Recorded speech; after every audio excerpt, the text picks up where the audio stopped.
Hello, everyone, and welcome back to Alex English Academy. Today, we will learn English for a first date. All right, let's imagine you've just arrived for your first date.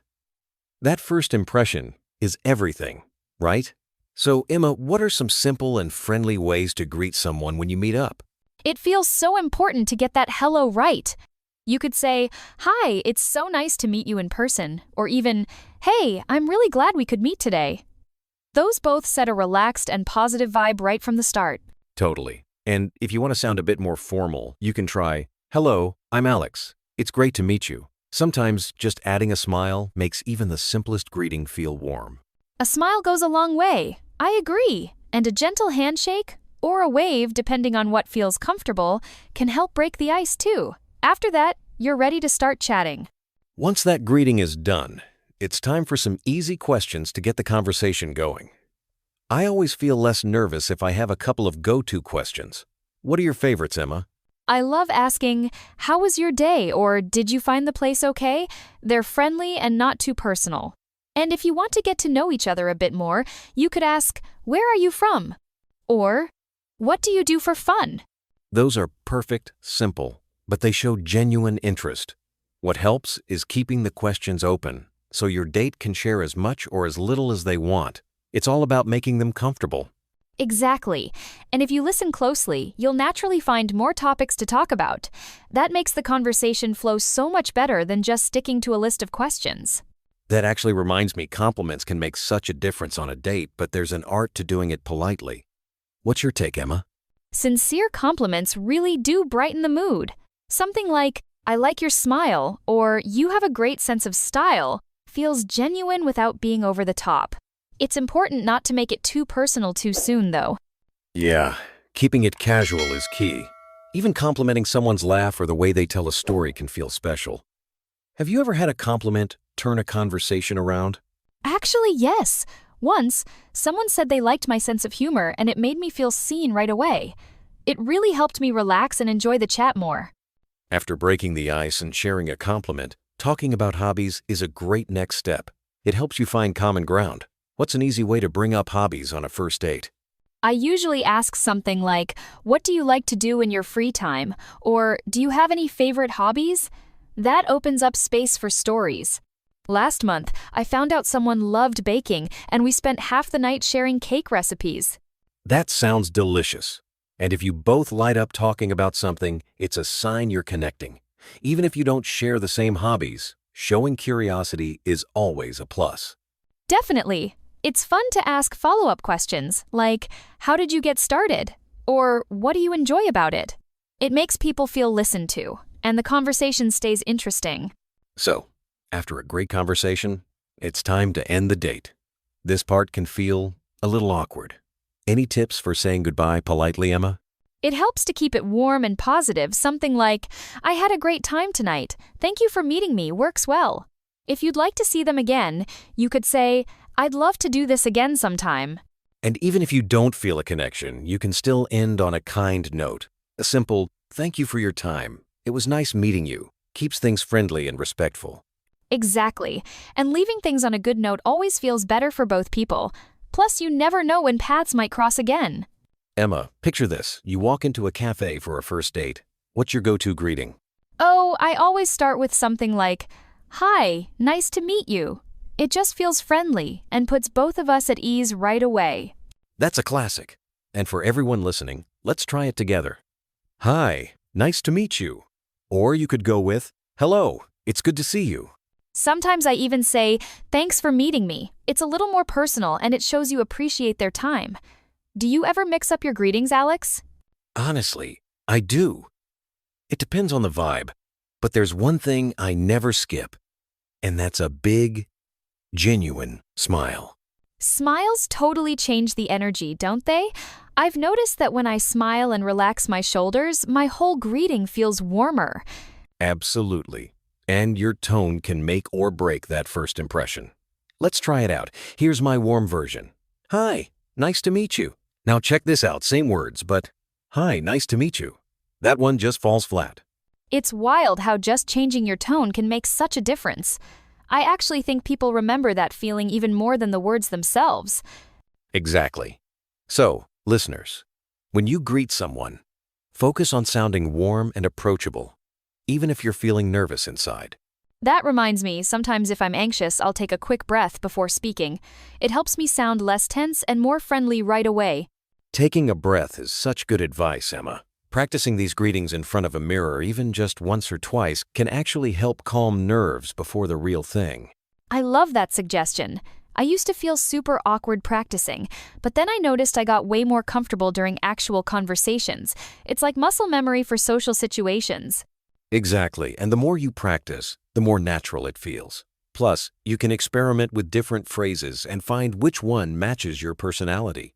Totally. So, if you want that first date to kick off on the right foot, just remember, a warm greeting, a genuine smile, and a little practice can go a long way. You know, sometimes the hardest part of any conversation is just figuring out how to start. Seriously, those little opening lines can feel way bigger than they actually are. I totally get that. Even a basic, "How are you?" can make all the difference. It's such a common phrase, but it really opens the door for a friendly chat. Exactly. And what's nice is, you don't need anything fancy. Asking, "How was your day?" is another classic. It's just an easy way to show interest without putting anyone on the spot. It's funny you'd think these questions are too simple, but they're perfect for making someone feel seen. Plus, they work in almost any situation, whether you're meeting a friend or a total stranger. That actually reminds me. There's another one I like. "Did you find this place okay?" It's such a thoughtful touch, especially if someone's visiting for the first time. Oh, I love that one. When someone asks if I found my way easily, it instantly makes things feel more welcoming. And replying is just as simple like, "Yes, it was easy to find." Right, and if someone asks how you are, you could always go with, "I'm good, thank you." It doesn't have to be more complicated than that, especially in a casual setting. Sometimes I'll mix it up and say, "My day was nice," or even just, "It was good." Those little details can make the conversation sound more natural and relaxed. That's a great point. Honestly, short answers keep things moving and make it easy for both people. And if you want to add a bit more, you can always mention something small, like what you had for lunch, or a funny thing that happened. Now, here's where it gets fun. Why don't we try practicing these lines together, just like we would in a real conversation? Listeners, you can join in from wherever you are. All right, let's go for it. I'll ask, "How are you?" And you can answer, "I'm good, thank you." Ready? After that, let's try another one. I'll ask, "How was your day?" And you can say, "It was good." Don't worry if it feels awkward at first. Practice really helps these phrases feel more natural. Totally. The more you say them out loud, the easier it gets. And honestly, starting a conversation in English is all about these small, friendly steps. Keep practicing, and you'll be surprised how quickly it becomes second nature. Do you remember your very first date? I always thought I had to say something really impressive. But now I realize simple and polite compliments actually work so much better. It's funny, I used to overthink it too. Turns out a straightforward "you look nice" or "I like your smile" feels way more genuine than anything over the top. People just want to feel comfortable, not overwhelmed. Exactly. Something like, "You have very kind eyes," or "I like your style," doesn't put too much pressure on the situation. Plus, it's much easier for both people to relax. And you really can't go wrong with that respectful approach. I've noticed that when someone keeps it simple, it sets a positive tone for the whole conversation. It's like saying, "Hey, I notice you, and I appreciate you." Thinking about it, some compliments go a little too far, especially on a first date. Stuff like, "Wow, you're so hot," or "You are beautiful like angel princess." That just feels way too much. The second someone says something like, "You're sexy," it makes everything awkward. It's almost like they're skipping past getting to know you and just going straight for flattery overload. Not a great move for building trust. Yeah, exactly. Overly dramatic or intense compliments can actually make someone uncomfortable, or even come across as insincere. It's just not the right vibe when you're both still figuring each other out. Honestly, it reminds me of those moments when someone tries too hard and ends up sounding rehearsed or like they're reading from a cheesy script. Keeping things authentic is really the key. Speaking of authenticity, have you ever had to practice giving compliments so they sound natural? That's a great segue. I actually used to practice in front of the mirror just saying, "You look nice today," until it stopped feeling awkward. It's like warming up before a big presentation, but for social skills. I totally get that.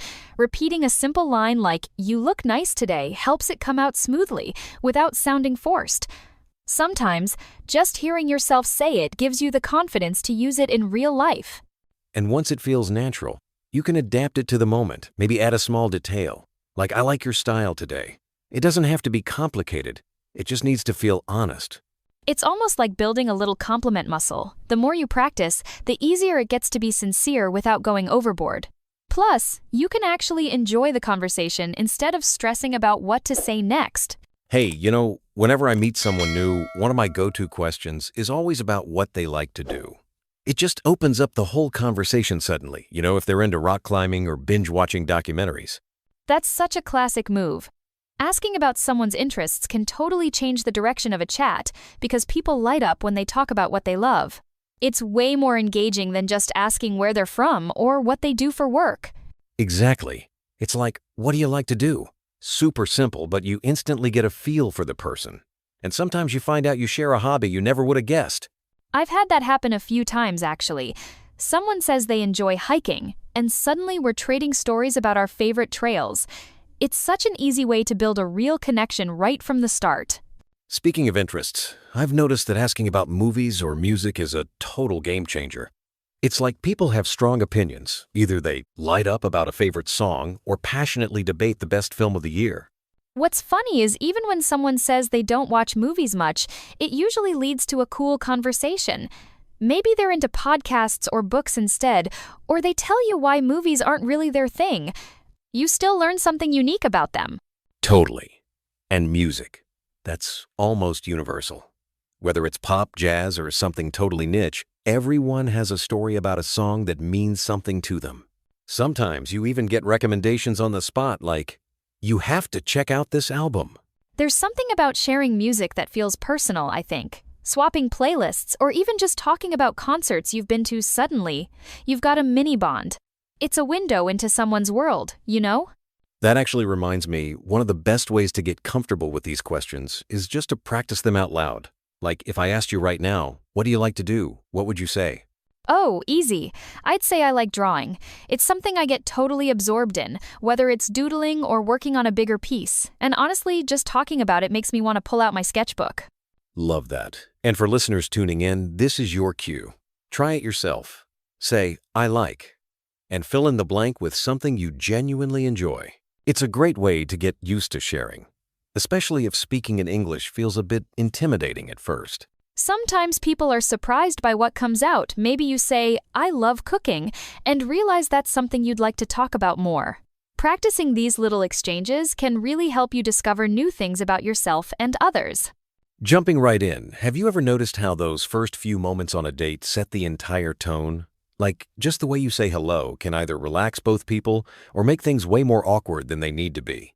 Oh, totally. When someone greets you with a genuine smile or just a warm, "nice to meet you," it really helps melt away that nervous energy.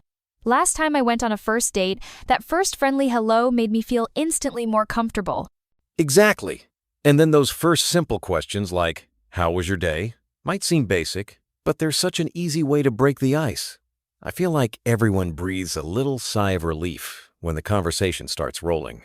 What's funny is, even if you're both a bit nervous, those polite little exchanges help you find your footing. It's almost like following a dance, you know the steps, so you can relax and just enjoy figuring each other out. That actually reminds me of how people usually shift into sharing hobbies or interests after the pleasantries. Suddenly, saying you like reading or cooking opens up this whole new layer of conversation.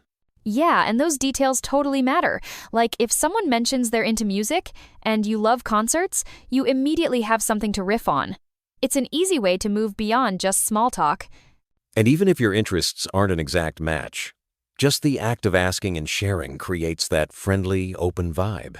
It's cool how quickly two strangers can start feeling familiar just by swapping stories about what they love. I agree. It's less about the specific hobbies and more about showing curiosity and kindness. When someone listens and responds with that sense of, hey, that sounds fun, it makes the conversation feel genuine and easy. So pulling it all together, I think there's a real art to keeping things simple and friendly on a first date. It might sound basic, but politeness and those little compliments or questions really set you up for a good time.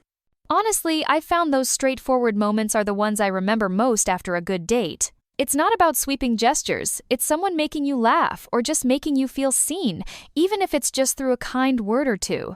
And that's what makes all the difference, starting with kindness and a dash of curiosity. It's amazing how a simple conversation can lead to a genuine connection. Exactly. If both people show up open and polite, even the most basic first date can turn into something really memorable.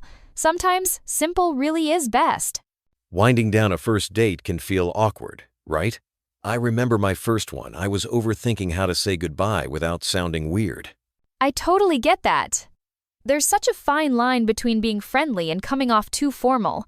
But just saying something like, I had a great time is simple, natural, and it shows you appreciated the evening. Exactly. And tossing in, it was nice meeting you, feels warm without being too much. It's like the perfect polite bow at the end of a conversation. Absolutely. And you can always add, hope we meet again if you genuinely want to see them another time. It leaves the door open without any pressure. That makes sense. But let's be real sometimes, you don't want to go out again. How do you handle that without being harsh? Honestly, a little kindness and directness go a long way. Just saying, thank you, I enjoyed talking. I think we are better as friends, gets the message across, but it doesn't hurt anyone's feelings. Right, and it avoids ghosting, which never feels good for either person. Plus, you show respect for their time and courage just by being upfront. I've noticed people really appreciate it even if it's a little disappointing. At least there's closure, and you both get to move on without any weirdness hanging in the air. That actually reminds me, Emma always says, kind and polite always. No matter the outcome, right? Absolutely. And it's honestly such a good life rule, not just for dating. Being polite keeps things positive, even when conversations are tough. Plus, you never know when paths might cross again. That's so true. Even if it's a one-time thing, leaving a good impression can ripple out in ways you don't expect. I've had people introduce me to friends later on just because we parted on good terms. Politeness really pays off, sometimes in the most surprising ways. Switching gears for a second, those simple English phrases are lifesavers for learners. Like, hi, nice to meet you, or you look nice today. They're easy, but make you sound friendly. Even what do you like to do can spark so much conversation. It shows interest and lets the other person open up about what excites them. And then wrapping things up with, I had a great time, just ties it all together. It's like a neat little package, start with a compliment, end with gratitude. These are great to practice over and over. The more natural they feel, the less you'll stress about what to say when the moment comes. Funny you mentioned practice repeating these out loud really does make a difference. I used to feel stiff, but after a few tries, it just rolled off the tongue. For sure. Sometimes I'll say a phrase in the mirror or with a friend. It takes the pressure off, and then when you're actually on a date, it feels familiar. It's almost like building a little muscle memory for conversation. You can focus on the person, not the words. And that's the magic once you're comfortable with the basics. You can relax, be yourself, and actually enjoy the date, which is what really matters in the end. All right, let's jump in. Starting a date can always feel a little awkward, can't it? I remember the first time I tried greeting someone at a cafe, and I just froze for a second. Honestly, those initial seconds can be a real test. I always try to break the ice with a simple, warm, "Hi, it's so nice to meet you." It sets a friendly tone right away and helps both people relax. Yeah, just a genuine hello makes such a difference. I think people overthink it sometimes, like, should I shake hands, hug, or just wave? I guess it depends on how comfortable you both feel. Exactly. Reading the vibe is key. Sometimes a smile and a wave say enough. It's all about showing you're happy to be there. Once you get past that, things tend to flow much easier. Speaking of things flowing, what about giving compliments? I always worry I'll sound insincere if I'm too direct. I get that, but a well-placed compliment can really brighten someone's evening. For example, mentioning you like their laugh or their choice of restaurant shows you're paying attention without being over the top. Totally, compliments feel most natural when they're specific. That actually, small talk usually follows, right? Sometimes I run out of things to say and panic a little. Oh, the struggle is real, but small talk doesn't have to be shallow. Asking about hobbies or talking about a funny thing that happened during your day can make the conversation feel alive instead of forced. And when you listen and react, it keeps the chat going. I guess the trick is to stay curious and keep it lighthearted. That helps a lot with nerves, too. So, after all the chatting, ending the day can feel just as tricky as starting it. I'm never sure what to say that's both polite and honest. Wrapping things up smoothly is so important. I usually thank the other person for their time and say something like, "I had a great time chatting with you." Even if there isn't a spark, it shows respect. Exactly. Leaving on good terms matters. Sometimes I'll mention something I genuinely enjoyed about our time together before saying goodbye. That makes the goodbye feel warmer. And if you're interested in seeing them again, it's totally fine to say so. Just a simple, "let's do this again sometime," works. Confidence and kindness go a long way, on dates and in everyday life.